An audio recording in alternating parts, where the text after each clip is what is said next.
Salah besar jika ada yang bilang penghasilan YouTube kecil.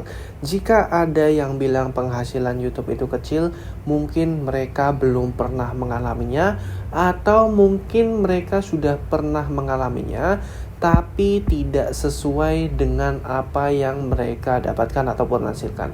Di sini saya ingin coba belak-belakan terkait dengan pendapatan ataupun penghasilan YouTube, terlebih di tahun 2025 ini yang semakin melejit. Memang masing-masing platform itu punya keunggulan, baik itu YouTube, ada juga yang main di Facebook, ada juga yang main di TikTok affiliate, ada yang main di Shopee affiliate, atau ada yang main di Google AdSense website. Sama-sama memiliki kelebihan dan kekurangan. Nah, di sini saya ingin coba spill sedikit yang ada di aplikasi YouTube ini sendiri berdasarkan dari channel milik saya. Oke, langsung aja kita masuk ke aplikasi YouTube Studio-nya. Kita langsung akses secara real time ya, secara berbentuk video. Jadi di sini nggak ada yang disembunyikan, di sini nggak ada yang hasil editan atau apapun. Nanti kita akan coba untuk lakukan refresh bersama seperti itu. Nah, sini kita langsung aja masuk ke bagian tab Analytics di sebelah kiri. Nah, di sini kita bisa melihat atau menemukan beberapa terkait informasi dari channel YouTube saya. Ada dari penayangan, waktu tonton, subscriber, dan juga estimasi pendapatan yang kesemuanya itu memiliki indikator berwarna hijau. Nah, ini berarti ada kenaikan, ada peningkatan. Walaupun memang digadang-gadang TikTok itu bisa menggantikan YouTube, tapi nyatanya YouTube itu masih eksis gitu ya. Karena TikTok dan YouTube itu berbeda segmentasi. TikTok itu lebih untuk video-video yang pendek, yang di bawah 1 menit, walaupun sekarang ada video yang panjang, tapi YouTube itu lebih prefer ke video yang panjang, video yang deep, atau video yang mendalam seperti itu. Nah, di sini adalah untuk dari di sini ada 6.162 subscriber dan berapa pendapatan yang saya hasilkan. Langsung aja kita masuk ke bagian dari estimasi pendapatan dulu ya. Nah, estimasi pendapatan ini saya setiap harinya di angka ratusan ribuan. Ada yang 115.000, 127, 170.000, naik menjadi 275, turun lagi ke 195, bahkan menyentuh angka tertingginya itu di 330 ribuan. Ini secara real time, kalaupun kita refresh itu tetap aja sama aja, dan ini bukan editan karena memang ini secara real time dalam bentuk video, bukan bentuk screenshotan atau bukan bentuk gambar. Itu adalah untuk estimasi pendapatannya, dan kemungkinan saya akan memperoleh 5 juta rupiah di bukan bulan ini, tapi dalam 28 hari terakhir. Karena ini settingnya 28 hari terakhir ya. Nah, kita bisa masuk ke menu atau tab pendapatan untuk melihat secara lebih mendalam. Nah, di sini kita lihat berdasarkan bulanan.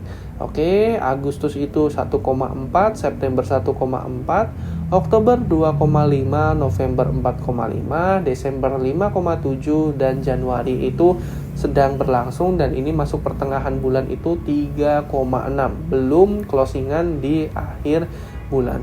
Dan kebetulan ada lonjakan di bulan Desember ini, dan saya memprediksikan di bulan Desember ini lonjakannya karena memang advertiser itu habis-habisan dalam menghabiskan budget atau anggaran, di mana di situ ada momen-momen penting seperti momen-momen hari belanja online nasional, ada momen hari raya Natal, terus ada juga momen tahun baru 2025, terus ada momen juga 12/12, makanya terjadi lonjakan. Bahkan ini nih yang kalian perlu perhatikan. Di sini RPM-nya per 1000 penayangan itu Rp71.000. Ini bahkan bisa seperti hampir-hampir mirip konten atau channel luar negeri untuk 28 hari terakhir. Tapi kalau saya sortir untuk semuanya, ini berdasarkan dari semua tanggal semenjak saya membuat channel.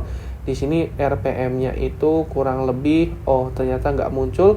Di sini kita set 365 hari terakhir saja atau 1 tahun terakhir. Di sini itu RPM-nya Rp28.531. Dengan estimasi pendapatan yang sudah saya dapatkan selama bermain atau ngonten YouTube itu adalah sebesar Rp29.815.873. Nah, kalau misalkan kalian itu mendapatkan penghasilan atau pendapatan yang sedikit di YouTube, kalian jangan marah, kalian jangan sedih, kalian jangan merasa oh channel YouTube saya nggak penting seperti itu. Nah, kalau misalkan kalian ingin memiliki pendapatan atau penghasilan yang tinggi di platform YouTube ini, kalian coba untuk sesuaikan konten yang memiliki RPM tinggi. Jadi begini, kalau misalkan konten awal kalian itu seperti konten memancing ikan, terus konten-konten bertani, konten-konten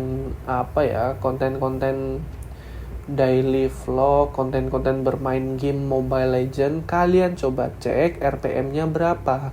Kalau misalkan per 1000 RPM atau RPM-nya itu rendah, maka kalian coba untuk berganti niche atau berganti kategori topik pembahasan YouTube.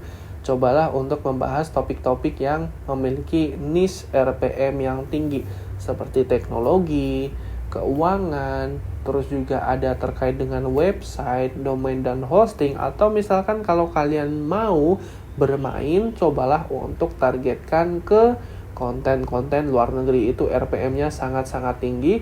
Dengan viewer yang rendah sekalipun, ribuan view saja per harinya, kalian sudah bisa gajian.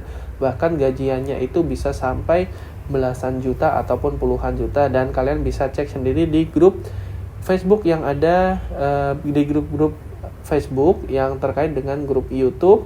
Untuk sharing-sharingnya ada juga terkait dengan grup AdSense yang fokusnya ke YouTube. Jadi bukan di sini ya, bukan karena memang penghasilan YouTube itu rendah, mungkin saja kalian itu salah mengangkat tema niche yang memang RPM-nya itu kecil. RPM-nya itu kecil karena di situ nggak ada pengiklannya, seperti itu ya. Katakanlah kalau misalkan konten kalian terkait otomotif, ya pengiklannya otomatis dari Honda, terus juga ada dari Toyota, ada dari OLX, ada dari mungkin leasing juga. Itulah, dengan konten otomotif kalian itu bisa dapat RPM tinggi karena memang banyak pengiklannya. Kalau misalkan kalian konten, katakanlah seperti saya nggak menjatuhkan konten niche tersebut ya, katakanlah memancing gitu ya, memancing ikan. Ya siapa yang mau mengiklankan? Paling ya iklannya kurang relevan. Terkait iklan-iklan Facebook, Gojek, Grab kayak gitu nggak relevan, seperti itu. Jadi silakan kalian itu ubah mindset kalian dan ubah pandangan kalian bahwasanya penghasilan YouTube itu masih sangat tinggi. Bahkan di sini menyentuh angka 5 juta untuk dari 6.000 subscriber itu sendiri. Baik, terkait dengan penghasilan YouTube yang kecil itu sudah saya bantah di sini kalau kita bisa mendapatkan penghasilan yang sangat tinggi di YouTube, dan YouTube masih sangat worth it di tahun 2025 dan kedepannya. Apabila dari kalian ada yang ingin tanyakan, silahkan drop aja di kolom komentar, nanti kita discuss bareng. Apabila video ini bermanfaat, jangan lupa subscribe channel Hwam Teknologi, karena channel ini membahas tentang tips YouTube dan tips teknologi lainnya. Baik, terima kasih sudah menonton video kali ini, dan sampai jumpa di video yang lain.